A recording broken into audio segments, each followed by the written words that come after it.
Welcome to learn শিক্ষা। দেখ, আজকে আমরা নিয়ে এলাম ক্র্যাশ কোর্স 2025-এর এমআইসি।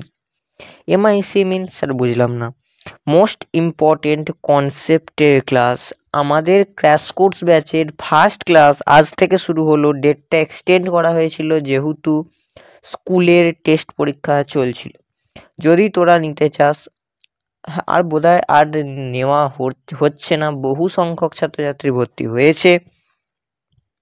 তো আজকে আমাদের ফিজিক্যাল কেমিস্ট্রির ফার্স্ট ক্লাস, মোস্ট ইম্পর্টেন্ট কনসেপ্টের ক্লাস, সলিড স্টেট। দেখ, ডেটটা এখানে চেঞ্জ করা, আচ্ছা হয়ে গেছে, ঠিক আছে। তো সলিড স্টেট পদার্থের কঠিন অবস্থার ক্লাস আজ ডিসেম্বরের 1 তারিখ, ঠিক বিকেল 4টে। তোরা ভিডিওটা কিন্তু দেখছিস, ঠিক আছে। আর আমি বলছি, এই ক্লাস থেকেই, এই যে ক্র্যাশ কোর্স যে ব্যাচটা চলছে আমাদের, এই ক্লাস থেকেই এইচএস 2025-এর সমস্ত প্রশ্ন, মানে আমরা এখানে যেটা করাবো ক্র্যাশ কোর্স ব্যাচে, এবং এইচএস 2025-এর কেমিস্ট্রি পরীক্ষার দিন যে পরীক্ষার প্রশ্নটা আসবে সেটুকু আমরা এখানেও মিলিয়ে দেওয়ার চেষ্টা করব। মানে স্যার বুঝলাম না, এখানে যে পড়াগুলো পড়ানো হবে সেগুলোই যেন ওখানে পড়ে, সেই রকম একটা পড়ানোই আমরা পড়াবো এই ক্র্যাশ কোর্স ব্যাচে। তাহলে স্যার আমরা, যারা নেয়নি তারা কি করে জানবে যে স্যার কত এলো? তাদের জন্য আমরা এইচএস পরীক্ষা সম্পূর্ণ শেষ হয়ে যাবে প্রত্যেকটি পরীক্ষা, তারপরে আমরা ডিটেল লেকচার আনবো যে আমাদের ব্যাচ থেকে কত কমন এসছে, আমাদের এই স্পেশাল ক্র্যাশ কোর্স ব্যাচ থেকে যে কত কমন এলো এইচএস পরীক্ষায়, একদম ডিটেল স্ক্রিনশট নিয়ে ভিডিওটা করা হবে এবং পোস্ট করা হবে অবভিয়াসলি। তো শুরু করছি। আমাদের লেকচার বেশি কথা বাড়াবো না, কারণ এখন সময় হাতে খুব বেশি নেই। তো দেখ, শুরু করছি। নিয়ে চলে এসেছি সলিড স্টেট অর্থাৎ পদার্থের কঠিন অবস্থার ক্লাস। কি করাবো আমরা এখানে সেগুলো সব ক্লাসেই দেখতে পাবি, একদম ডাইরেক্ট পড়ানোয় ঢুকে যাব। দেখ, সলিড, লিকুইড এবং গ্যাস, তোরা আগে এই জিনিসটা দেখ। এই ব্যাচের কিন্তু মেন ফিচার্স হচ্ছে এখানে 3D মডেল দেখানো হবে। দেখতে পেয়েছিস লেখা আছে 3D, তো 3D মডেল আমরা দেখাবো। আগে আমরা স্পেসিফিক যে চোখের দ্বারা যে পার্থক্যটা আমরা করতে পারছি সেটা আমরা করে নেব। এটা সলিড, এটা লিকুইড, এটা গ্যাস, ঠিক আছে। এই পার্থক্যটা আমরা করে নিলাম, ঠিক আছে। দেখ, এবার আমি বলি, দেখ এই যে কণাগুলো দেখতে পেয়েছিস, এই যে কণাগুলো হয়ে আছে এখানে, এই যে এই যে এই যে এই 3 ধরনের কণার মধ্যে তোরা কি পার্থক্য দেখতে পাচ্ছিস দেখ তো। আমরা যখন সলিডের কণার কাছে যাচ্ছি তখন দেখছি কণাগুলো দৃঢ়ভাবে আবদ্ধ আছে, একের পর এক দৃঢ়ভাবে আবদ্ধ আছে, কিন্তু আমরা দেখতে পাচ্ছি সেটাই, যে এই কণাগুলো কিন্তু দৃঢ়ভাবে আবদ্ধ। এই কণাগুলো দেখ, এর সাথে যেমন এটা লিঙ্কেজ নেয়, এর সাথে এটা লিঙ্কেজ, কিছু কিছু লিঙ্কেজ কিন্তু ছাড়ছে, এরা ধীরে ধীরে লিঙ্কেজগুলো ছাড়ছে, অর্থাৎ একটু কম বন্ধনে আবদ্ধ আছে, অর্থাৎ এদের বন্ধন শক্তিটা একটুখানি কম এদের থেকে আছে, বাট এদের থেকে এদেরটা একটু কম, ঠিক আছে। এবার আমরা চলে যাব কিসে না, গ্যাসে। তুই গ্যাসের অণুগুলো দেখলেই বুঝতে পারবি একটার সঙ্গে একটার কিন্তু কোনো বন্ধন নেই, অর্থাৎ উন্মুক্তভাবে ঘুরছে। গ্যাসের অণুগুলি খুব গতিশীল, খুব মুক্ত এবং একটা একটা করে যাচ্ছে। আমরা এখানে যে 3D মডেলটা সেটা দেখে নেব।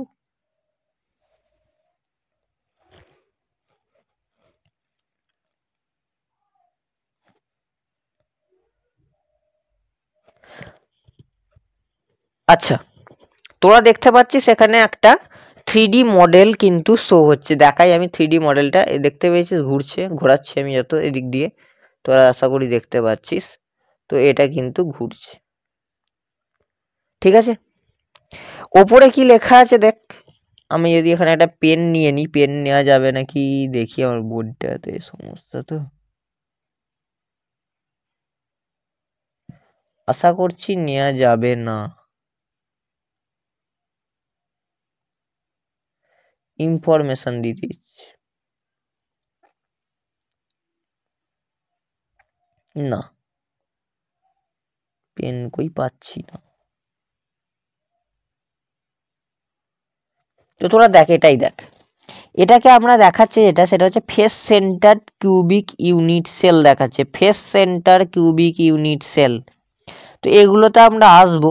তো ডিটেল যেহেতু দেখাচ্ছে না, তাহলে আমরা এখন ব্যাক করব, কিন্তু এইখানে দেখি কি দেখাচ্ছে, এলিমেন্টারি সেল, ল্যাটিস স্ট্রাকচার, এগুলোতে আমরা পরে আসবো। Ball space filling, tetrahedral void, octahedral, এগুলো আমরা দেখবো, বাট এটা এখন দেখবো না, কিছু বাদে দেখবো, এগুলো আমাদের পড়া হবে ধীরে ধীরে, তখন আমরা দেখবো।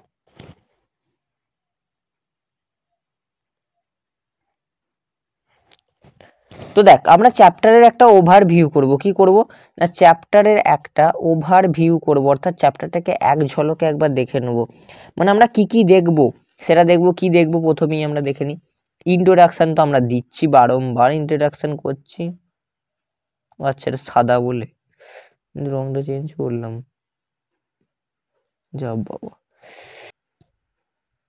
ইন্ট্রোডাকশন আমরা দেব, ইন্ট্রোডাকশনের পরে আসবো আমরা ব্রিফ থিওরি। থিওরি যেগুলো লাগবে সেগুলো দেবো, একদম ডিটেল পড়ানো হবে না, অর্থাৎ একদম এক বইয়েতে আছে 450 পাতা, সেই 450 পাতাই আমরা পড়াবো না।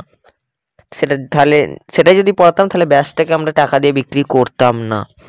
আমরা শর্টে পড়াবো এবং যেটুকু পড়াবো সেটুকুই দরকার হবে। ইম্পর্টেন্ট কনসেপ্ট দেব, কি যেগুলো লাগবে তার মধ্যে যেগুলো আছে সেটা হচ্ছে এসসি, বিসিসি, এফসিসি এবং সিসিপি, প্লাস এগুলোর 3D মডেলও থাকবে, simple cubic, face centre cubic, BCC এবং সিসিপি। আমরা প্রধানত সিসিপি এফসিসিটাই দেখতে পাবো।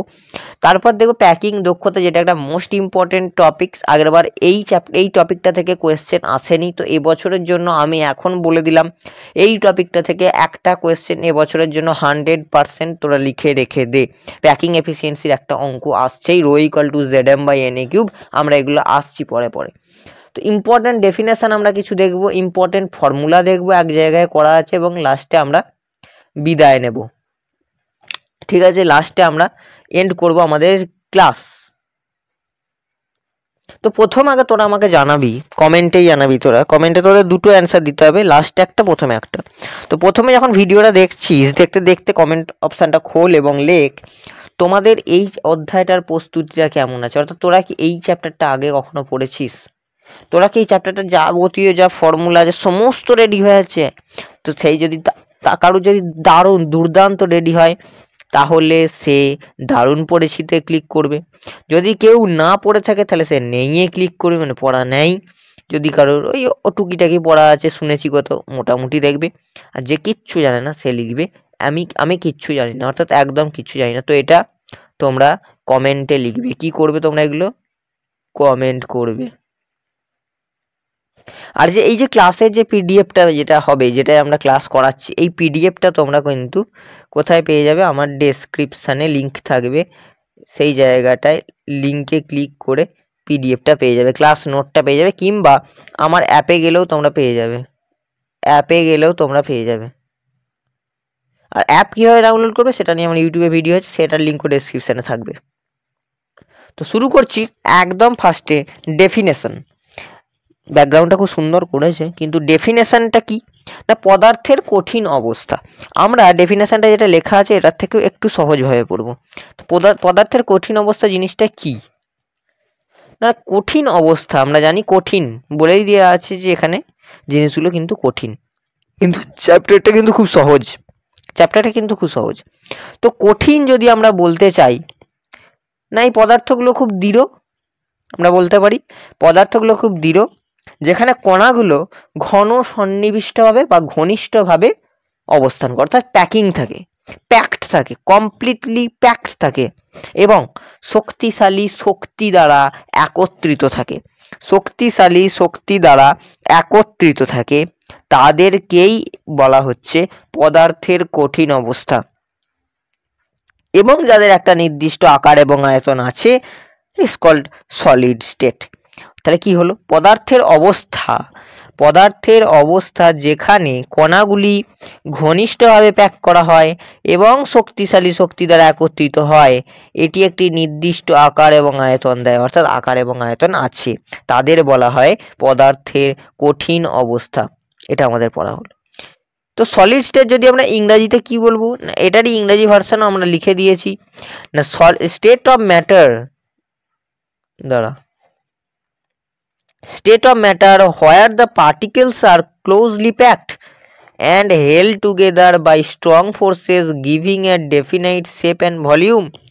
এর মানেটা কি না, পদার্থের অবস্থা, স্টেটস অফ ম্যাটার পদার্থের অবস্থা, হোয়ার দ্য পার্টিকেলস যেখানে কণাগুলি, আর ক্লোজলি প্যাকড ঘন সন্নিবিষ্টভাবে বা ঘনিষ্ঠভাবে প্যাক করা থাকে, অ্যান্ড এবং হেল্ড টুগেদার এবং held together by strong forces এবং এক শক্তিশালী শক্তি দ্বারা একত্রিত হয়, giving it a definite shape and volume এবং এটির একটি নির্দিষ্ট আকার এবং আয়তন আছে, তাদের বলা হয় কঠিন অবস্থা।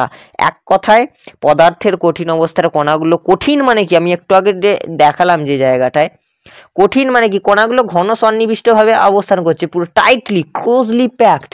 কি বলতে পারি আমরা এখানে, ক্লোজলি প্যাকড, সিপি বলে দিলাম, ক্লোজলি প্যাকড অবস্থায় আছে কণাগুলো।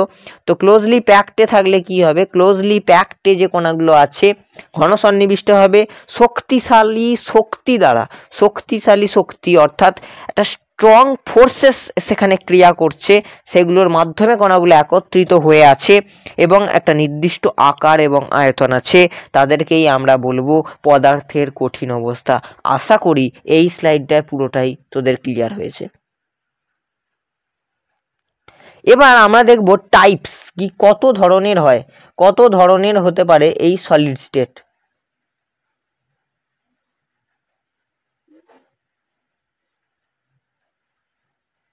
সলিড স্টেটের টাইপ কত ধরনের, এক নাম্বার টাইপ হচ্ছে সিম্পল কিউবিক ইউনিট সেল বা এসসি, দু নাম্বার হচ্ছে body centered cubic unit cell বা বিসিসি, তিন number face centered cubic unit cell বা এফসিসি। স্যার বাংলাগুলো, এসসি মিনস সরল ঘনকাকার একক কোষ, বিসিসি মিনস বডি সেন্টার্ড মানে দেহকেন্দ্রিক ঘনকাকার একক কোষ, এফসিসি মিনস পৃষ্ঠকেন্দ্রিক ঘনকাকার একক কোষ।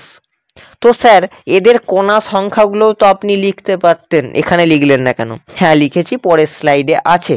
তো আমরা যেগুলো পড়লাম সেগুলো কি, পদার্থের কঠিন অবস্থা তিন প্রকার, এক নাম্বার এসসি বা তোরা যে কোনো একটা মনে রাখবি, বাংলায় মনে রাখবি, পদার্থের কঠিন অবস্থা তিন প্রকার, এক সরল ঘনকাকার একক কোষ, দুই দেহকেন্দ্রিক ঘনকাকার একক কোষ, তিন পৃষ্ঠকেন্দ্রিক ঘনকাকার একক কোষ। এই তিনটে তোরা মনে রাখবি, এসসি, বিসিসি এবং এফসিসি। ঠিক আছে, তো এগুলো একবার 3D মডেলটা তাহলে দেখে নেওয়া যাক। দেখ আমরা চলে এসেছি 3D জায়গাটায় চলে এসেছি, কিন্তু এটা কি খুলেছে দেখ, face centered cubic metal lattice, দেখতে পেয়েছিস ওপরে লেখা আছে face centered cubic metal lattice.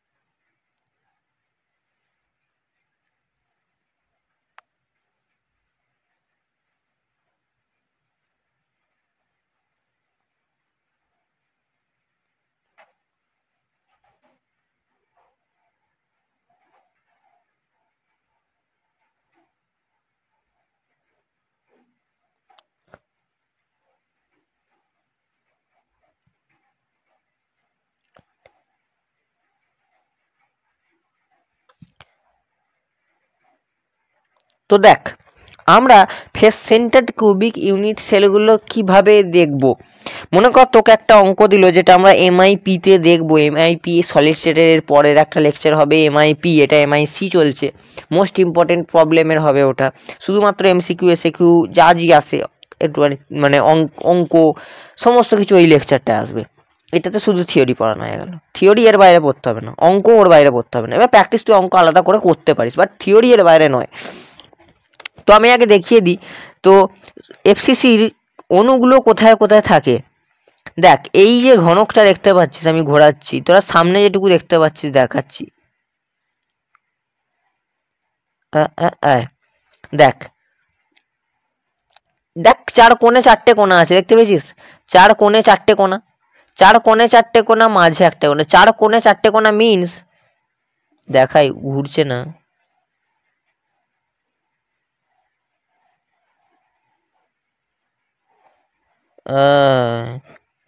দেখ প্রত্যেকটা কোণায় কোণায় একটা করে কোণা এবং তাদের পৃষ্ঠ কেন্দ্রগুলোতে একটা করে কোণা। পৃষ্ঠ কেন্দ্র কোনগুলো আমাকে বলুন তো স্যার?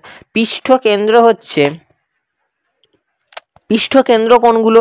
না পৃষ্ঠ কেন্দ্র হচ্ছে এই মাঝের গুলো, এই মাঝের একটা কোণা, এই মাঝের একটা কোণা, এই মাঝের একটা কোণা, এই মাঝের একটা কোণা, এই মাঝের একটা কোণা, আর এই মাঝের একটা কোণা। তাহলে পৃষ্ঠ কেন্দ্র কটা হলো? একটা, নিচের দিকে একটা, ওপর দিকে একটা, দুটো, তিনটে, চারটে, পাঁচটা, ছটা।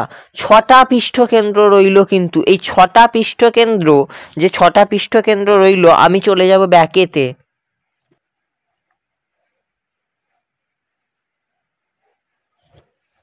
আমি চলে যাব এই যে, এবার আমি মনে কর দেখালাম ছটা পৃষ্ঠ কেন্দ্রে কিভাবে কোণাগুলো আছে। এই একটা ঘনক, এই একটা ঘনক,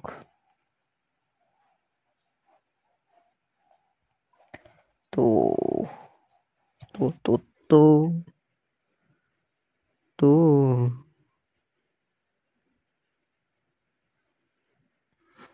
আশা করছি ভালোই আঁকাটা গেছে এবং বোঝা যাচ্ছে। চল দেখ, এটা একটা ঘনক আকার একক কোষ, দেখতে পেয়েছিস? এটা একটা ঘনক আকার একক কোষ। আমি কি আঁকবো? আমি আঁকবো এফসিসি আঁকবো। ক্লিয়ার? আমি আঁকবো এফসিসি। তো কি হবে দেখ, এই কোণাগুলোতে একটা করে কোণা থাকবেই, এই কোণাতে একটা কোণা থাকবেই।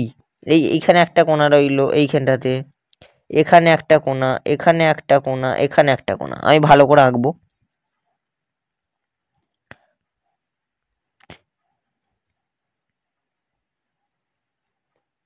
ঠিক আছে? এই জায়গাগুলোতে একটা করে কোণা থাকবে। এরপর নেক্সট পৃষ্ঠ কেন্দ্রগুলোতে একটা করে থাকবে। পৃষ্ঠ কেন্দ্র কি স্যার? না এই যদি একটা ঘনকের একটা পৃষ্ঠ হয়, এর পৃষ্ঠ কেন্দ্র হচ্ছে মাঝটা। ঠিক আছে? এর পৃষ্ঠ কেন্দ্র হচ্ছে মাঝখানটা। তো এখানে দেখ পৃষ্ঠ কেন্দ্রটা আমরা দেখব। ঠিক আছে? পৃষ্ঠ কেন্দ্রটা কি? কোথায় আছে পৃষ্ঠ কেন্দ্র? না এই যে বক্সটা দেখতে পাচ্ছিস, এর পৃষ্ঠ কেন্দ্র কোনটা? এই মাঝখানটা। মানে আমি এইটা যেহেতু কোণাটা আছে, আমি আর এখানে দেখাচ্ছি না, আমি দেখাচ্ছি এর পৃষ্ঠকেন্দ্র এইখানটা। এইখানটা হচ্ছে এর পৃষ্ঠকেন্দ্র হচ্ছে এইখানটা। ঠিক আছে? আচ্ছা, তাহলে এর পৃষ্ঠকেন্দ্র এইখানটা। বোঝা গেছে? আমি একটু মাঝখানটাই দেখালাম। এবার এবার আমি আসবো অন্য বক্সটার ক্ষেত্রে। এবার আসি এই পিছন দিকের যে বক্সটা আছে, এই বক্সটার পৃষ্ঠকেন্দ্র কোনটা? ওই বক্সটা পৃষ্ঠকেন্দ্র ওদিকের পিছনটা, ওই দিকের পিছনটা। অর্থাৎ আমি যদি থ্রিডির সঙ্গে তুলনা করে বলতে পারি তোদেরকে, থ্রিডিটা একটু আগে যেটা দেখলি, যদি এদিকের পৃষ্ঠকেন্দ্র এটা, এটা তো উল্টো দিকে আছে একটা ঘনক, তাহলে তার পৃষ্ঠকেন্দ্র কোনটা হবে? ঠিকটা উল্টো দিকটাই হবে, এইখানটায় হবে একটা পৃষ্ঠকেন্দ্র। আমি ধরে নিচ্ছি ওই দিকটা, এদিকটা থেকে ওই দিকটা দেখা যাচ্ছে, যেহেতু এটা 2D পিকচারে, 2D প্লেনে 3D দেখানো অসম্ভব, তাই আমি ওখানটা দেখাচ্ছি। এরপরে আমি আসবো 3Dতে, অবশ্যই আসবো। তো ওর হচ্ছে এই জায়গাটায়। বাকি এই যে এই প্লেনটা দেখতে পাচ্ছিস, এগুলো তো বোঝানো যাবে। এর প্লেন এই জায়গাটাতে থাকবে, এর এর পৃষ্ঠকেন্দ্র এই জায়গাটায়। এই নিচের যে প্লেনটা আছে, এর পৃষ্ঠকেন্দ্র এই জায়গাটাতে থাকবে। এই যে এদিকে প্লেনটা দেখতে পাচ্ছিস, এর পৃষ্ঠকেন্দ্র থাকবে এদিকটাতে, এদিকে লিখে দিলাম। দূর, হ্যাঁ। এবার এই যে পৃষ্ঠকেন্দ্রটা দেখতে পাচ্ছিস, এর থাকবে মাঝখানে এই দিকটাতে, এর পৃষ্ঠকেন্দ্র এই দিকটাতে। দেখ তো হলো কিনা? তাহলে এই যে কেলাসটা তৈরি হলো, কেলাস জালকটা, this called face centre cubic unit cell or FCC. Clear? এটা হচ্ছে এফসিসির গঠন, মাথায় রাখবি এফসিসির গঠন এগুলো। তো এফসিসির যে একটা কোণা রইলো এইখানটাতে, এফসিসির যে একটা কোণা এখানে রইলো, ঠিক আছে? এই যে একটা কোণা, আমি একটা কোণাকে দেখাই। আমি এই কোণাটাকে নিয়ে বিবেচনা করব। মনে কর আমি যে বিবেচনাটা করব সেটা হচ্ছে এই কোণাটাকে নিয়ে আমি বিবেচনা করব। তো একটু বড় করে দেখালাম ওটা। এই কোণাটা পাশাপাশি কটা কোণার সাথে তার শেয়ারিং করতে পারবে? বলতো কটা কোণার সাথে শেয়ারিং করতে পারবে? এই কোণাটা তার পাশাপাশি আচ্ছা একটা একটা কর্নারে আমি আগে এইটা আসি তো, এই কর্নারটার যে এই কোণাটাকে দেখতে পাচ্ছিস তো, এই কোণাটা পাশাপাশি কতগুলো কোণার সাথে করতে পারবে? না তার এদিক দিয়ে থাকে যদি একটা কোণা থাকে তার সাথে করতে পারবে, এদিক থেকে একটা থাকবে করতে পারবে, টোটাল আমরা যদি দেখি তাহলে সে করতে পারবে 8টা দেয়ালের সঙ্গে। অর্থাৎ যদি আমি 8টা দিই, তুই যে ঘরটায় বসে আছিস অ্যাট ফার্স্ট তুই ভাব, তুই যে ঘরটায় বসে আছিস, তুই মনে কর একটা ঘরে বসে আছিস এদিকে মুখ করে, তুই ফার্স্ট একটা কোণের দিকে তাকা, যে কোনো একটা কর্নারের দিকে তাকা, সেই কর্নারটার পাশে যদি একটা ঘর থাকে সে ওই কর্নারটা টাচ করবে, তার সামনে যদি একটা ঘর থাকে সে ওই কর্নারটা টাচ করবে, তার ওদিকে যদি থাকে সে একটা টাচ করবে, তার ভিতর দিকে যদি একটা থাকে সে টাচ করবে, তার ওপরের দিকে থাকে যদি একটা সে টাচ করবে, উপরের দিকে 4টে যদি থাকে সে টাচ করবে। ঠিক না ভুল? তাহলে আমরা এগুলো বিবেচনা করে দেখতে পাই যে টোটাল যেটা হয় কর্নারের প্রত্যেকটা কৌণিক বিন্দুতে, এগুলো এত ডিটেলসে যাওয়ারও দরকার নেই, প্রত্যেকটা কৌণিক বিন্দুতে যে কোণাগুলো থাকে তারা হয় 8টা কোণার সাথে তারা তাদের শেয়ারিং করে, 8টা কোণার সাথে তারা শেয়ারিং করে। কটা কোণা? 8টা কোণা। এই 8টা কোণা টোটাল আছে একটা কোণা, 8টা কোণার সাথে শেয়ারিং করেছে, তাহলে এক একটা কোণার অবদান কত করে? 1/8 করে। তাই পৃষ্ঠ কেন্দ্রগুলোতে কোণার অবদান হয় 1/8 into 8, that is equal to একটা, দ্যাট ইজ ইকুয়াল টু একটা। তো আমরা এখানে দেখতে পেলাম।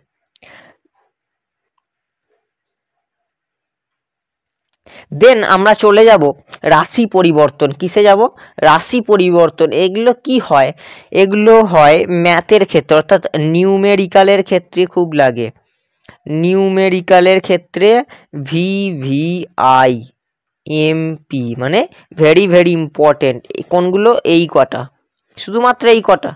এবং আমি শেষ যখন অঙ্ক করাবো তখন দেখিয়ে দেবো, এই স্লাইডটা আমি আনবো, অবশ্যই আনবো, তখন দেখতে পাবি তোরা এগুলো কিন্তু খুব দরকারি। অঙ্ক নিউমেরিক্যালগুলো চেঞ্জ হয় না, তার ক্ষেত্রে তোকে দেখ 1 পিকোমিটার সমান তোকে মনে রাখতে হবে কি না 10 to the power -10, 10 to the power -10 centimetre. 1 picometre মানে 10 to the power -10 centimetre.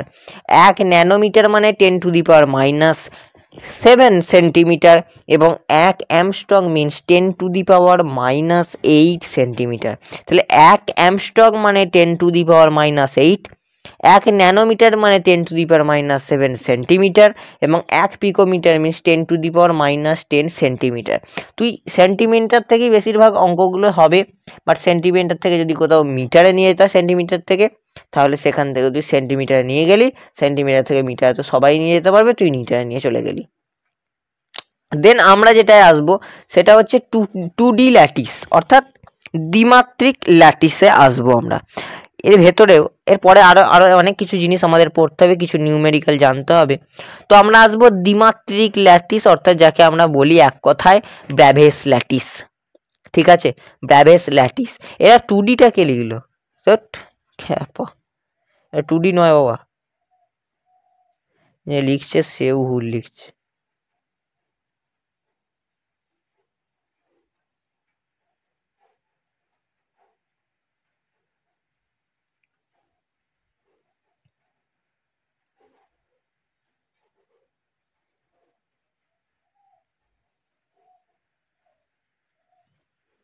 Three D lattice এটা, ঠিক আছে, 3D ল্যাটিস এগুলো।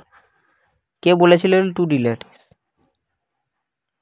চল এবার শুরু করি। 2D ল্যাটিসের ক্ষেত্রে আমাদের বেশি কিচ্ছু জানার দরকার নেই, গাদা আছে, তোরা বই খুলে দেখবি। ঘনক আকার আছে, কি কি আছে আমি একদম একবারে চোখ বুজে বলে দিতে পারি। সেগুলো হচ্ছে, প্রথমেই আছে ঘনক আকার, তারপর দেখবি চতুস্থলকীয় আছে, ঠিক আছে, চতুস্থলকীয় বা টেট্রাগোনাল আছে, তারপরে দেখবি হেক্সাগোনাল আছে, তারপর রম্বোহেড্রাল বা ট্রাইগোনাল আছে, তারপর অর্থরম্বিক, মোনোক্লিনিক এবং ট্রাইক্লিনিক। আমরা যেগুলো পড়বো সে ট্রাইক্লিনিক পড়বো, মোনোক্লিনিক পড়বো এবং অর্থরম্বিক পড়বো। যদি কোনো MCQতে আসে আমি কথা দিলাম এই 3টের মধ্যেই আসবে, এর বাইরে আসবে না, ঠিক আছে। তাহলে alpha sorry A not equal to B not equal to C, alpha not equal to beta not equal to gamma not equal to 90 degree. আচ্ছা, এই যে A not equal to B not equal to sorry A not equal to B not equal to C যেটা আমরা বলছি, A not equal to B not equal to C. এগুলো কি? এগুলো হচ্ছে কিনারা দৈর্ঘ্য। এ বি সি গুলো কি? এ বি সি হচ্ছে কিনারা দৈর্ঘ্য, কিনারা দৈর্ঘ্য। আচ্ছা এইখানটা লিখবো না, আমরা পরের পেজটাতে লিখে দিচ্ছি।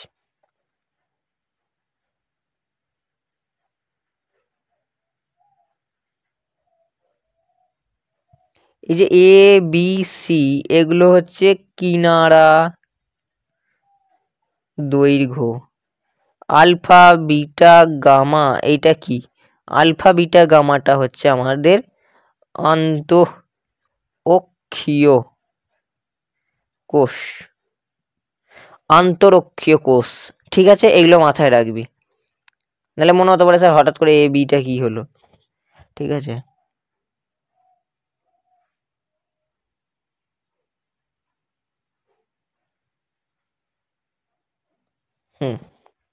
তো দেখ A not equal to B not equal to C এবং আন্তরক্ষীয় কোষ হচ্ছে alpha not equal to beta not equal to gamma not equal to 90 degree. এগুলো দেখ বোঝানোর কিছু নেই, এগুলো তোকে মনে রাখতে হবে। এই তিনটে তোকে শুধু মনে রাখতে হবে। কি না, সহজ উপায়ে বার করে দেবো। ট্রাইক্লিনিকের জন্য সব not equal to, ABC alpha beta gamma 90 degree তো থাকবেই সব জায়গায়, বাট ট্রাইক্লিনিকে সব মানে সব হচ্ছে নট ইকাল টু, সব নট ইকাল টু। এবার মনোক্লিনিকে কি হবে? মনোক্লিনিকে হবে সমস্তটাই নট ইকুয়াল টু, কিন্তু আলফা আর গামাটা হবে ইকুয়াল টু। দেখ A not equal to B not equal to C, B not equal to 90 degree, alpha equal to gamma equal to 90 degree. তাহলে আলফা গামা 90টা শুধু ইকুয়াল টু, বাকি সব নট ইকুয়াল টু। অর্থরমিকের ক্ষেত্রে একদিকেরটা হবে নট ইকুয়াল টু, একদিকেরটা হবে equal to. তাহলে A not equal to B not equal to C, alpha equal to beta equal to gamma equal to 90 degree হয়ে গেল পড়া। যদি একটা এমসিকিউ আসে তাহলে তোরা এখান থেকে কমন পেয়ে যাবি। এটা তো আমি লিখলাম। দেন একটা মোস্ট ইম্পর্টেন্ট কোয়েশ্চেন কি না, বিসিসি এফসি বিসিসি এফসিসি এদের মধ্যে এদের যে এ আর আর অর্থাৎ কোণার ব্যাসার্ধ এবং কিনারা দৈর্ঘ্যের মধ্যে যে সম্পর্ক সেটা কি না, সরলের কোণার সংখ্যা হচ্ছে 1, বাহুর দৈর্ঘ্য এ, বাহুর ব্যাসার্ধ আর। সবার ক্ষেত্রেই বাহুর দৈর্ঘ্যটা এ, মানে কিনারা দৈর্ঘ্যটা, সবার ক্ষেত্রেই ব্যাসার্ধটা আর। কিন্তু এইখানটাও ইম্পর্টেন্ট, এই জায়গাটাও কিন্তু তোকে মনে রাখতে হবে। এইগুলো দিয়ে অঙ্ক হয়, হবেই হবে অঙ্ক, মানে তো থাকি অঙ্ক। পৃষ্ঠকেন্দ্রিকে কোণার সংখ্যা 4টে, দেহকেন্দ্রিকে কোণার সংখ্যা 2টো। ঠিক আছে, সরলে 1টা, পৃষ্ঠকেন্দ্রিকে 4টে, দেহতে 2টো। অর্থাৎ সরলে 1টা, দেহকেন্দ্রিকে 2টো, পৃষ্ঠকেন্দ্রিকে 4টে। বাহুর দৈর্ঘ্য এ এবং ব্যাসার্ধ আর হলে সরল ঘনকাকার একক কোষে এ ও আর এর মধ্যে সম্পর্ক এ ইকুয়াল টু 2r, পৃষ্ঠকেন্দ্রিকে r equal to a by 2√2 এবং দেহকেন্দ্রিকে r equal to √3a by 4, √3a by 4 বা √3/4 ইন্টু এ হতে পারে।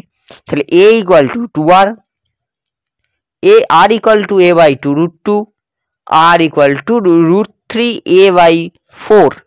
মনে থাকবে সরল, পৃষ্ঠকেন্দ্রিক, দেহকেন্দ্রিক, এগুলো অবশ্যই নোট করে রাখবি। প্রত্যেকটা খাতায় নোট থাকে যেন। এই যা হচ্ছে ক্লাস নোট, এগুলো সব তোরা পিডিএফ পেয়ে যাবি, এগুলো সব তোরা পিডিএফ পেয়ে যাবি। ডেসক্রিপশানে থাকা লিঙ্ক দিয়ে জয়েন করতে পারিস, কিংবা আমার ইউটিউবে দেওয়া আমাদের অ্যাপের যে সমস্ত লিঙ্ক আছে, অ্যাপের যে সমস্ত ডাউনলোডের প্রসেস আছে, প্লে স্টোরে নাই, এমনি যে সমস্ত ডাউনলোড প্রসেস আছে সেখান থেকে অ্যাপটা ডাউনলোড করে নিয়ে যে মাই ব্যাচের সেকশানে বা অল ব্যাচের সেকশানে যে দেখতে পাবি ক্র্যাশ কোর্স ব্যাচ, সেখানে যাবি, দেখবি সলিড স্টেট উঠছে, তার ভিডিওটা আসছে এবং তার পাশেই যাবি দেখবি নোট, ক্লাস নোট MIC বলে নোটটা আছে, হাত দিবি অটো পিডিএফটা খুলে যাবে। অথবা তোরা ডেসক্রিপশন থেকে যাও খুলতে পারিস। Class note is must.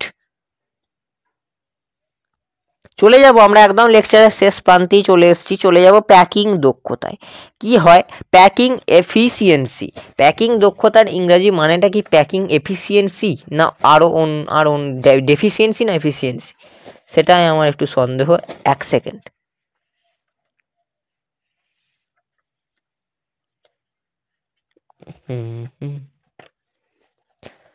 Packing দক্ষতাটা কি দিয়ে ওরা প্রকাশ করে? 1 সেকেন্ড।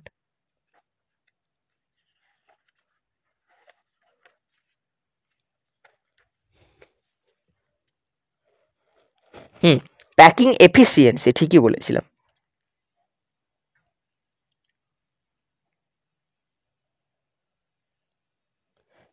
Efficiency, packing efficiency. তো আমাদের প্যাকিং এফিসিয়েন্সি সম্বন্ধে একটা জিনিস জানতে হবে, যেটা আমি লিখে দিচ্ছি এখানেই।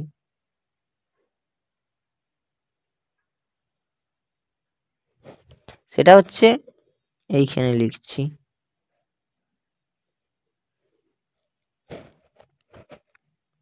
পিই ইকুয়াল টু, মানে প্যাকিং এফিসিয়েন্সি ইকুয়াল টু বা প্যাকিং দক্ষতা ইকুয়াল টু একক কোষের কণা দ্বারা অধিকৃত আয়তন বাই একক কোষের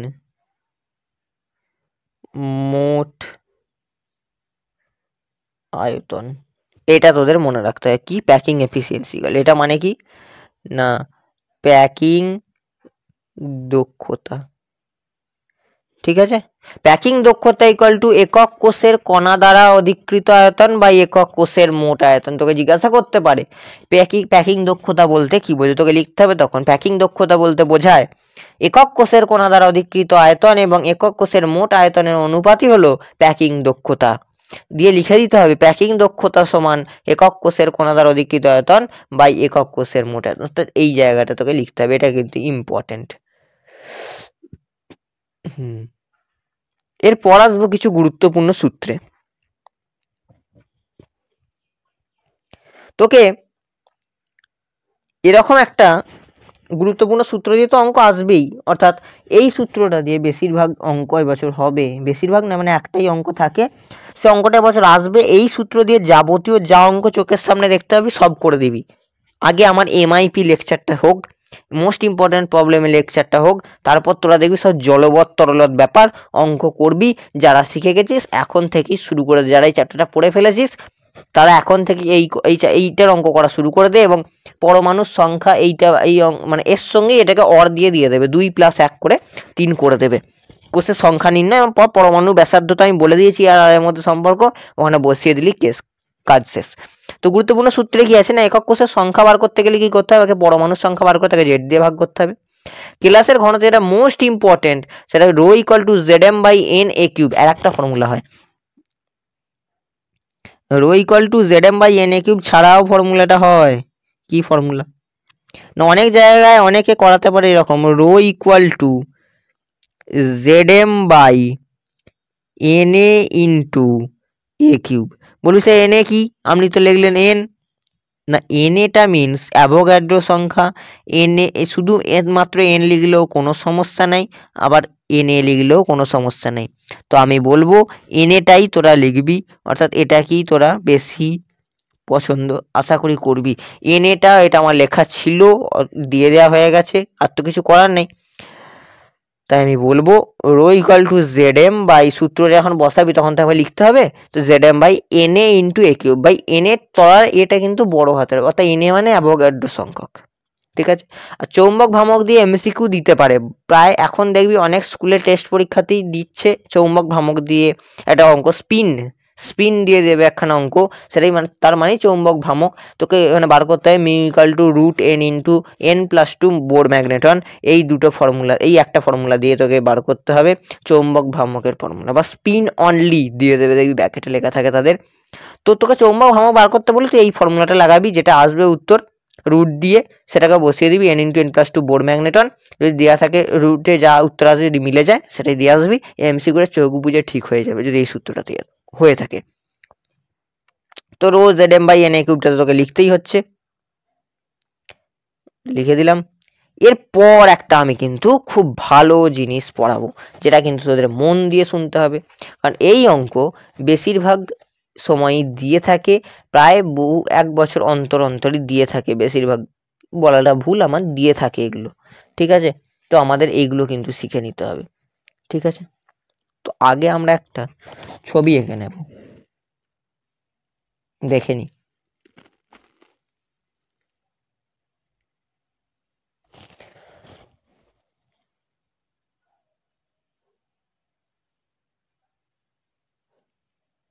দাঁড়া 1 সেকেন্ড দাঁড়া।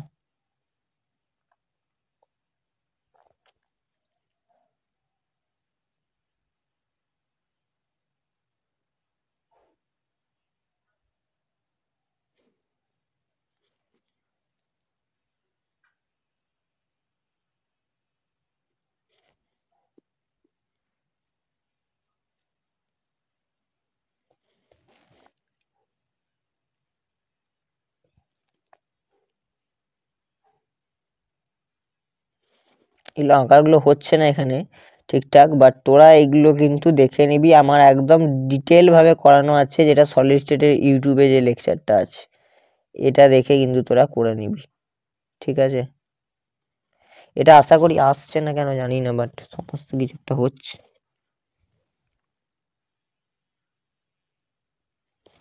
হয়েছে হয়েছে হয়েছে। ঠিক আছে ঠিক আছে।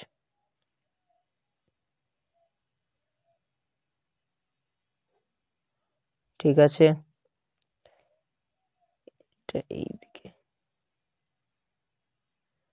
ঠিক আছে, এটা আর, এখানে 2R, এখানে আর। আচ্ছা ছবিটা ভালো হচ্ছে না, ছবিটা ভালো হচ্ছে না। জাস্ট ফর আমি সাধারণ একদম করিয়ে দিচ্ছি, শুধু ক্যালকুলেশনটা, ছবিটা কেন ভালো হচ্ছে না তোরা বুঝতে পারবি না, বাট ছবিটা আঁকতে হবে, তার জন্য আমি লিখে দেবো কি করতে হবে। ঠিক আছে, ফার্স্ট লিখে দিই আমি, ছবি মাস্ট, কিন্তু কোত্থেকে আঁকবি না, ওয়াইটিতে ভালো করে করানো আছে, লিংক ডেসক্রিপশানে আছে। ঠিক আছে,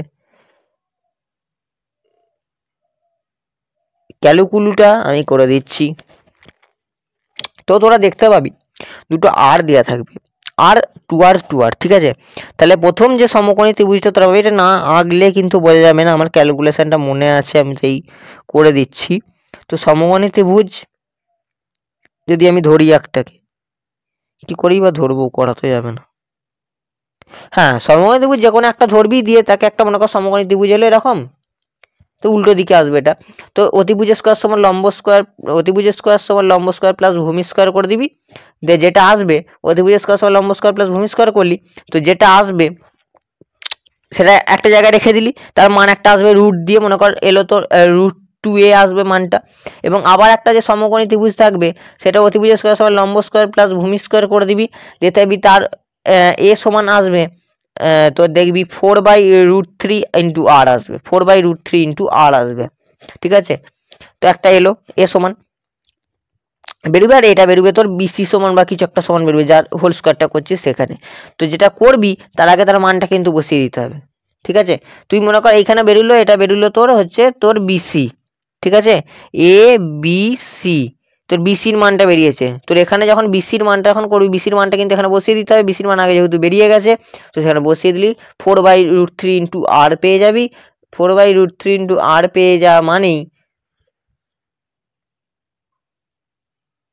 4/√3 তো আর পেয়ে গেলি, তাহলে প্যাকিং এফিসিয়েন্সি, যেটা আমি সূত্রটা শেখালাম মতো, একক কোষের পরমাণু সংখ্যা, একক কোষের পরমাণু সংখ্যা মিনস 2 ইন্টু একক কোষের পরমাণু সংখ্যা কত, দেহকেন্দ্রিক একক কোষের পরমাণু সংখ্যা 2 ইন্টু একক একটি পরমাণুর আয়তন, একটা পরমাণুর আয়তন কত, 4/3 পাই আর কিউ, ছোট হাতের আর কিউ, বাই এ কিউ, এখানে এর মানটা বসিয়ে দিবি, এর মানটা বসিয়ে দিবি। ঠিক আছে, তাহলে কত পড়ে থাকে 2 into 4/3 pi r cube by 4/√3 into r এর হোল কিউব, যেটা বেরোবে সমান 0.68 বা 68% বেরিয়ে যাবে। ব্যাস এটাই হচ্ছে তোর উত্তর। ঠিক একইভাবে পৃষ্ঠকেন্দ্রিক দেওয়া আছে, লিঙ্ক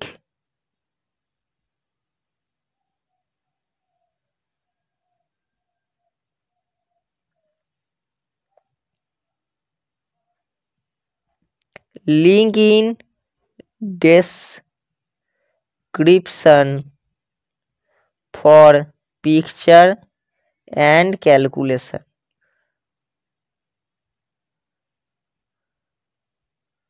এটার ক্ষেত্রেও তাই হবে, একটা সমকোণী ত্রিভুজ ধরে নিবি, তা বার করবি, দেখবি তখন আর ইকুয়াল টু এসে যাবে √2/4 ইন্টু এ আসবে, দেখবি তাহলে আর ইকুয়াল টু কত হচ্ছে a/2√2, a/2√2 তোরা পেয়ে যাবি, a/2√2। এবার এ কিউব বার করবি, এ কিউব বার করলে কত হবে 16 ইন্টু √2 আর এর কিউব, ঠিক আছে।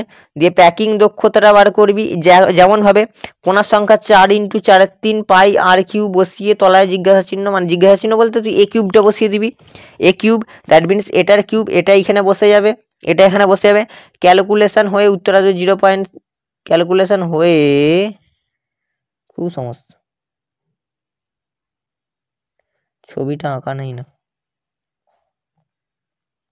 এই ক্যালকুলেশন হয়ে যে উত্তরটা আসবে, অ্যান্সার যেটা আসবে সেটা হচ্ছে 0.74, এটাই তোর অ্যান্সার আসবে, ঠিক আছে। প্যাকিং দক্ষতা এর হচ্ছে 0.74, কার এফসিসি, মাথায় রাখবি এফসিসির। সিম্পল। এবার আসবো ডিফেক্ট। ডিফেক্টটা খুব সোজা। ডিফেক্টটা কি না, দুটো ডিফেক্ট আমরা জানবো এখানে। এক নাম্বার হচ্ছে শর্টকি ডিফেক্ট, আর এক নাম্বার হচ্ছে ফ্রেঙ্কেল ডিফেক্ট, ফ্রেঙ্কেল নয় ফ্রেঙ্কেল, আচ্ছা ফ্রেঙ্কেল ডিফেক্ট, শর্টকি এবং ফ্রেঙ্কেল ডিফেক্ট, ঠিক আছে। শুনে নে, বাড়িতে লিখবি, নোটেতে আমি যখন বলছি তখন শুনে শুনে লিখে নে। শর্টকি ত্রুটির ফলে কেলাসে কণার সংখ্যা হ্রাস পায়, তাহলে কি হয় না কণার সংখ্যা হ্রাস পায় এবং ঘনত্বটা বৃদ্ধি পায়। এখানের এক নম্বরে কি ফ্রেঙ্কেলে কি, ফ্রেঙ্কেল ত্রুটির ফলে কেলাসে কণার সংখ্যা অপরিবর্তিত থাকে এবং ঘনত্বের পরিবর্তন হয় না, মানে ঘনত্ব অপরিবর্তিত থাকে, এটা মনে রাখবি।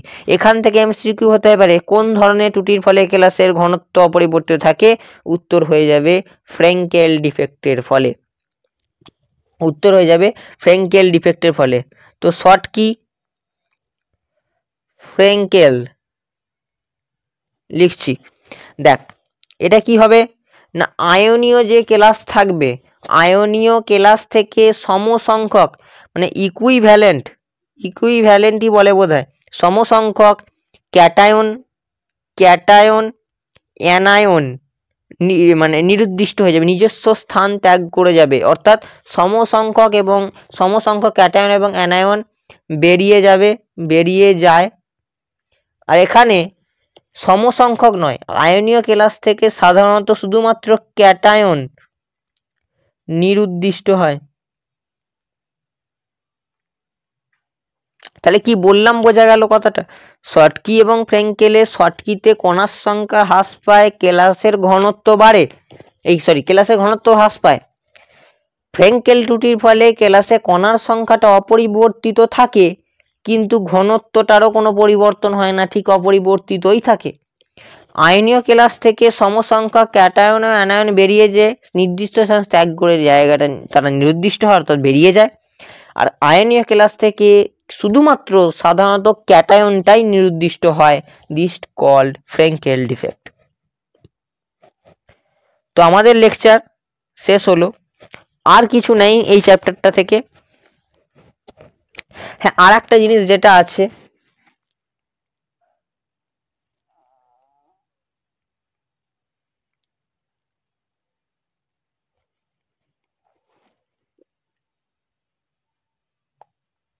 ডোপিং কি এটা আসতে পারে। ডোপিং জিনিসটা খুব গুরুত্বপূর্ণ। ডোপিং কি না, বিশুদ্ধ বা সহজাত অর্ধপরিবাহীতে কি হয়, অতি স্বল্প পরিমাণে অপদ্রব্য মিশ্রিত হয়। কি মেশাতে হয় না, অপদ্রব্য মিশিয়ে যে যৌগ তৈরি করা হয়, যে যৌগ তৈরি করা হয়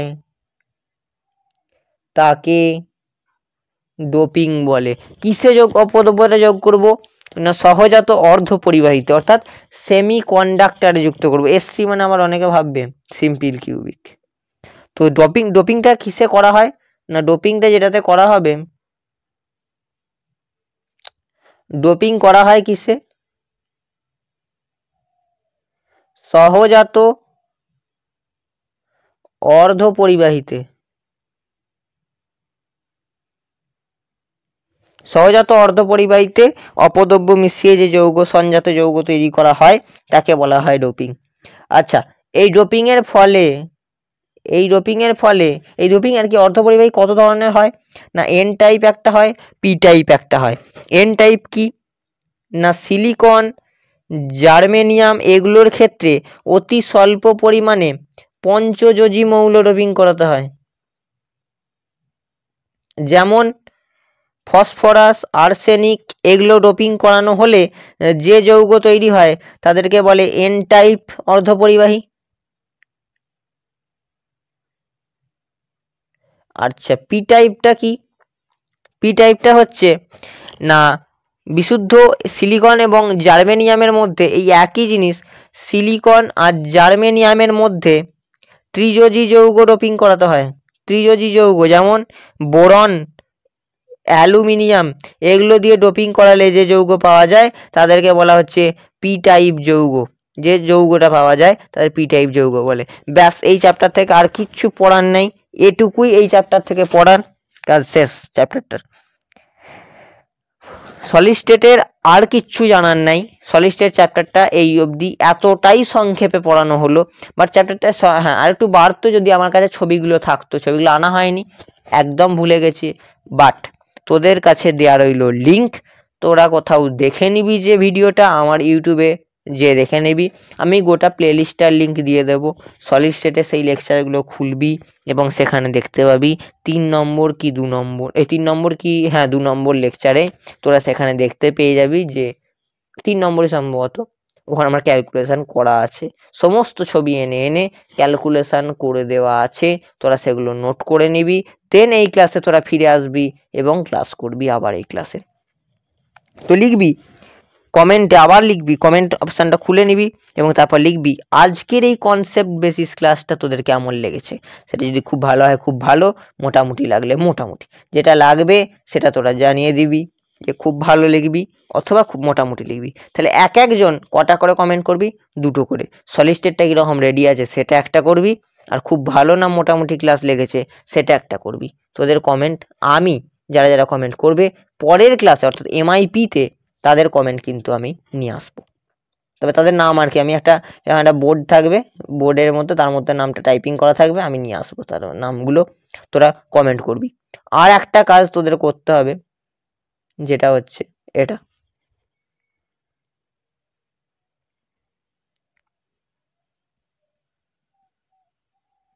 সাবস্ক্রাইবটা করতে হবে, শেয়ার করতে হবে, লাইক করতে হবে। কি করতে হবে সাবস্ক্রাইব করে? 1K করে দিতে হবে, 1K কমপ্লিট করতেই হবে, ঠিক আছে? তো সকলকে থ্যাংক ইউ, সকলকে জানাই ধন্যবাদ আমার ক্লাসটা এতটা মনোযোগ দিয়ে শেষ পর্যন্ত করার জন্য। যেগুলো বললাম ভেতরে যেগুলো বাদ রইল, 2টো জিনিসই বাদ রয়েছে, বাকি সবই পড়িয়ে দেওয়া হয়ে গেছে। যেগুলো পড়িয়েছি এর বাইরে পড়ার দরকার নেই, যেটুকু পড়িয়েছি সেটুকু পড়তে হবে, নোট করতে হবে। এবং আমার ওই যে ডেসক্রিপশানে দেওয়া যে লিঙ্কটা রইল প্লে লিস্টের, সেই প্লে লিস্টটা খুলবি, দেন তোরা চলে যাবি আমার ওই ক্লাসগুলোতে, দেখে নিবি কোথায় এই ক্যালকুলেশানগুলো করে দেওয়া আছে। যেখানে থাকবে ক্যালকুলেশানগুলো খাতায় করে নিবি, দেন এই লেকচারের বাকিটা করবি, নোট করবি। আর এই যে পিডিএফটা, এটা আমাদের অ্যাপেও পেয়ে যাবি, এবং আমাদের অ্যাপে না পেলে, অ্যাপে মনে কর তোরা গেলি না, সেক্ষেত্রে তোদের জন্য আমরা ফার্স্ট কমেন্টে পিন করে দেবো, কিংবা ডেসক্রিপশানে আমরা এই কমেন্টের লিঙ্কটা মানে এই পিডিএফটার লিঙ্কটা দিয়ে দেবো, ক্লাস নোটটা। আর যদি তোরা চাস আমি যে আমি অ্যাপের থেকে নেবো, অ্যাপ থেকে একদম ডাইরেক্ট নেবো, ওখানে সব সাজিয়ে দেওয়া থাকে, তো সেখান থেকে নিতে চাইলে অ্যাপ কীভাবে ডাউনলোড করতে হয়, যেহেতু আমরা প্লে স্টোরে অ্যাপ নামাইনি, তো কীভাবে ডাউনলোড করতে হয় তোরা প্লে স্টোর থেকে থেকে ইউটিউবে ভিডিও দেওয়া আছে, যার লিঙ্কও ডেসক্রিপশানে দেওয়া থাকবে, তো সেই ভিডিওটা তোরা যেয়ে দেখে নিবি, কিংবা ভিডিও শেষ হলে দেখবি আসবে সেই সমস্ত ভিডিওগুলো স্ক্রিনের ওপর উঠবে, সেগুলো তোরা হাত দিয়ে দেখে নিতে পারবি। ঠিক আছে, তো আজকের মতো এতটাই। দেখা হচ্ছে পরের কোনো ভিডিওতে, পরের কোনো ভিডিও মানে সলিড স্টেটেরই এমআইপি লেকচারে, সলিড স্টেটেরই এমআইপি লেকচার, অর্থাৎ সেখানে প্রবলেম করানো হবে শুধুমাত্র, এবং ঝড়ের গতিতে প্রবলেম হবে। তারপর তোরা প্র্যাকটিস করবি, পরীক্ষাতে পুরো সমস্ত প্রবলেম ধোঁয়া করে রেখে দিয়ে চলে আসবি। তো আজকে ভিডিও এই পর্যন্তই।